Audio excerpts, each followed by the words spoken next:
आप देख रहे हैं सबरंग कलर्स ऑफ लाइफ। नमस्कार, मैं रुचि शर्मा और आप देख रहे हैं सबरंग समाचार।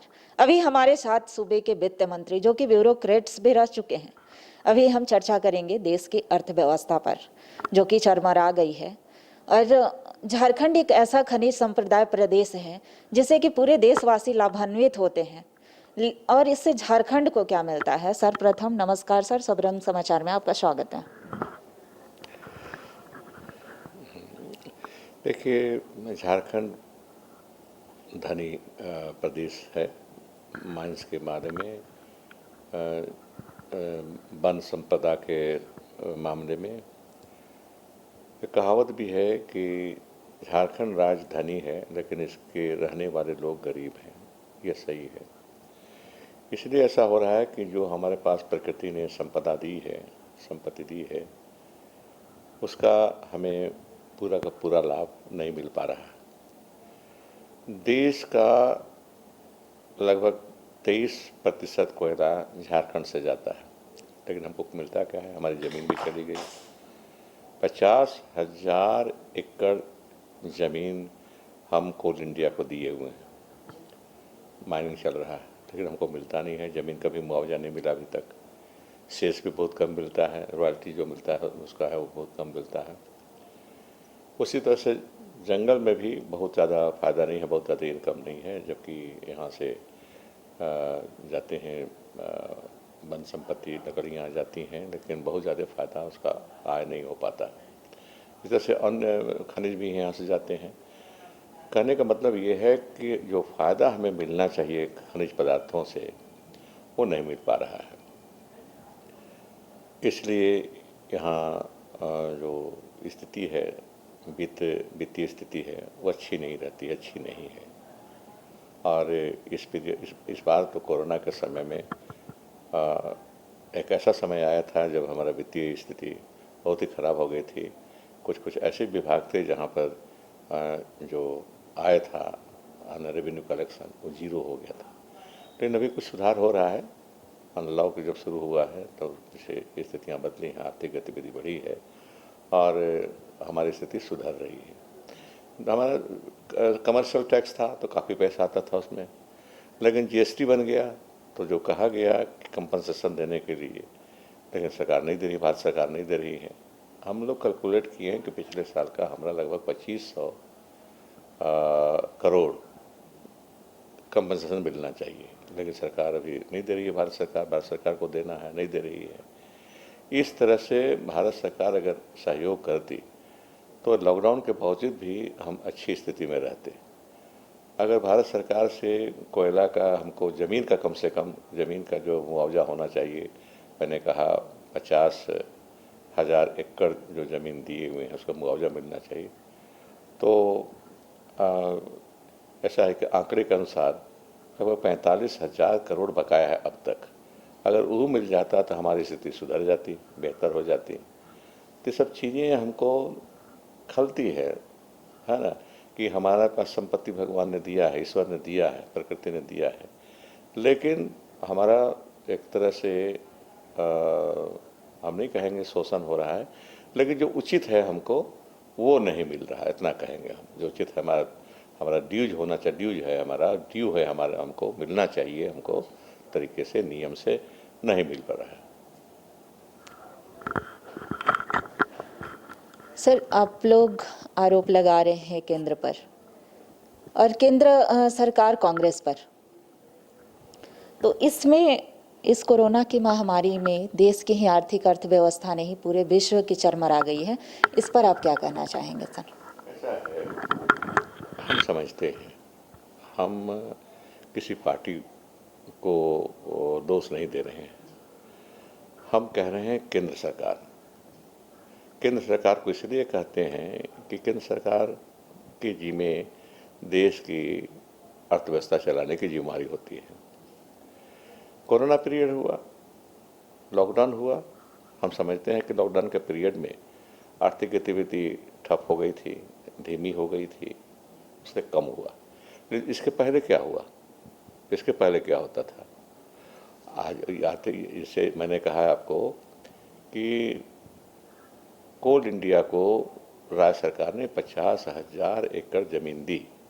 मुआवजा बनता है हमको, कोल मंत्रालय को देना है, वो तो कोरोना से उसका मतलब नहीं है, उसको क्यों नहीं देती है सरकार? वाटर टैरिफ, हमारा पानी का प्रयोग भारत सरकार के उपक्रम करते हैं, उसमें टैरिफ बनता है, हमारा टैक्स बनता है, हमारा 9,000 करोड़ से ज़्यादा अभी बकाया है, उसको सरकार क्यों नहीं दे रही है? कोरोना से क्या मतलब उसको? ये सब सारी चीज़ें हैं, कितना गिनाएं हम, बहुत सी चीज़ें हैं भारत सरकार को देना है, अर्थव्यवस्था चलाने की जिम्मेदारी उसकी है, तो हमको देना चाहिए, उसको नहीं मिल रहा है। आज की बात नहीं है, इतने 2 महीना की बात नहीं है, ये बरसों की बात है।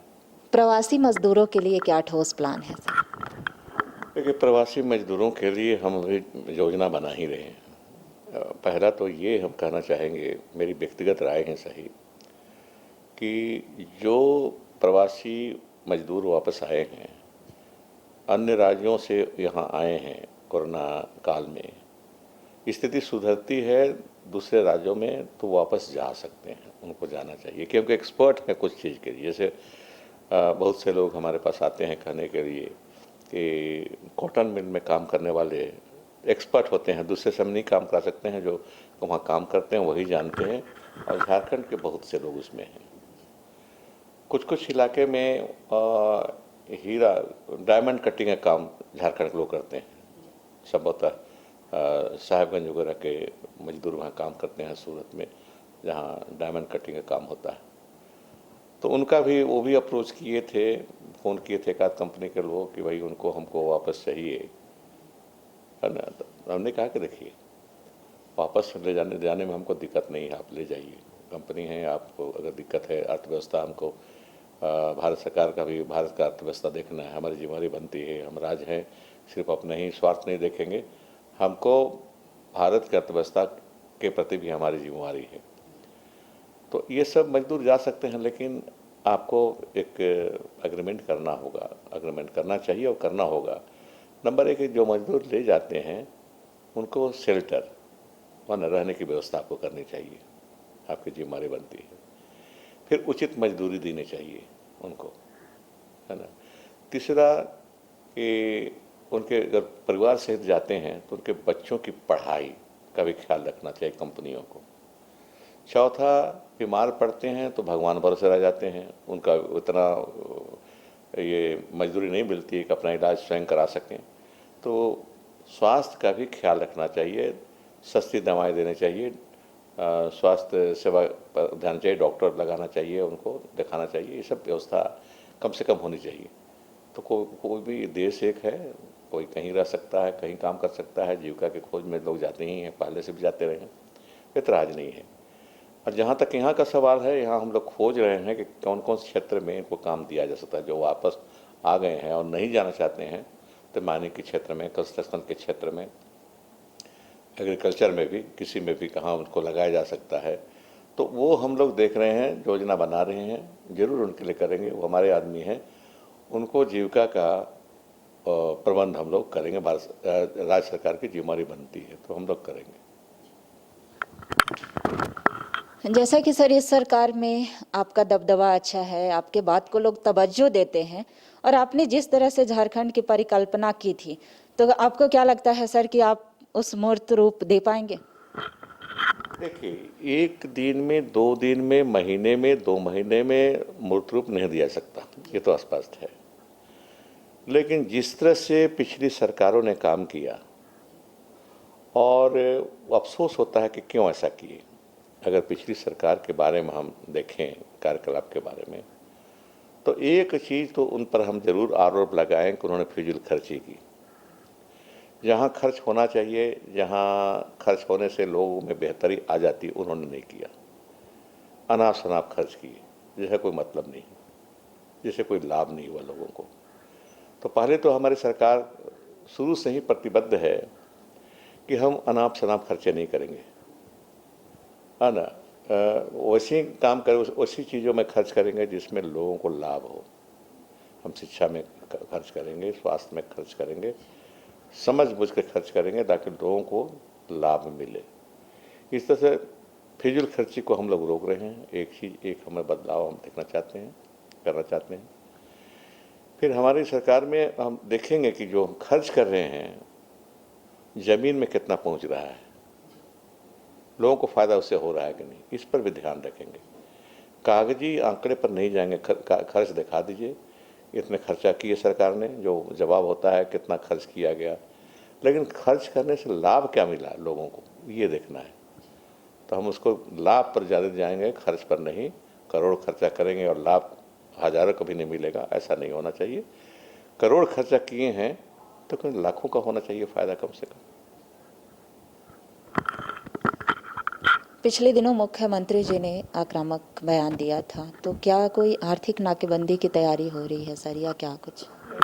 देश एक है, नाकेबंदी की बात तो हम लोग नहीं करना चाहिए, हम न करेंगे, हम नाकेबंदी नहीं करेंगे, हम नाकेबंदी। लेकिन केंद्र सरकार को भी तो देखना है ना, इतना वो भी ऐसा नहीं करे कि कोई लाचारी में हम कदम उठाना पड़े। और मैंने कहा कि ज़मीन ली, कोल इंडिया के दिया गया तो उसका मुआवजा तो मिलना चाहिए, पानी दिए उसका टैरिफ तो मिलना चाहिए, ये सब चीज़ें हमको देखेंगे ज़रूर, उसको भारत सरकार को ज़रूर देखना चाहिए। और हमें हमारा दोहन नहीं होना चाहिए। हम छोटे राज्य हैं, गरीब राज्य है ये झारखंड, तो हम उस पर हम भारत सरकार को एक अच्छी नज़र से हमको भारत सरकार देखे, हमारी मदद करे, हम उसके हैं, हम भी तो हैं, देशवासी हैं। तो ये थे हमारे झारखंड राज्य के वित्त मंत्री, जो कि झारखंड की आर्थिक स्थिति को लेकर के बेहद चिंतित है। अब देखना ये है कि अपने सहयोगियों के साथ यहाँ का झारखंड की आर्थिक स्थिति को कितना सुधार सकते हैं।